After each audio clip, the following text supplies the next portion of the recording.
ஓம் சக்தி. இன்று நாம் திருவள்ளூர் மாவட்டத்தில் புட்லூர் என்ற ஊரில் அமைந்திருக்கும் ஸ்ரீ அங்காள பரமேஸ்வரி கோவில் பற்றி பார்க்க போகிறோம். இக்கோவிலின் சிறப்புகள் பல. இக்கோவிலில் அம்மன் நிறைமாத கர்ப்பிணியாக மல்லாந்து படுத்திருந்து காட்சியளிப்பாள். இக்கோவிலுக்கு குழந்தை பேறு இல்லாதவர்கள் தொட்டில் கட்டி 9 வாரங்கள் எலுமிச்சை பழத்தை அம்மனின் பாதத்தில் வைத்து மடியில் வாங்கி கொண்டு அதை அப்படியே சாப்பிட்டு வர குழந்தை பாக்கியம் உண்டாகும். பிறகு 5வது மாதம், 7வது மாதம் அல்லது 9வது மாதம் அம்மனுக்கு புடவை சாற்றிவிட்டு அங்கேயே சீமந்தம் செய்து கொள்வார்கள்.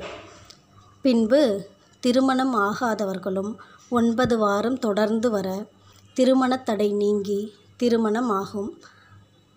அது மட்டுமல்லாமல் நமக்கு கடன், கஷ்டம், நோய், பிணி எதுவாக இருந்தாலும் இந்த அம்மனை வந்து வழிபட நம் கஷ்டங்கள் எல்லாம் கரைந்து எல்லா நன்மைகளும் எல்லோருக்கும் நடக்கும்.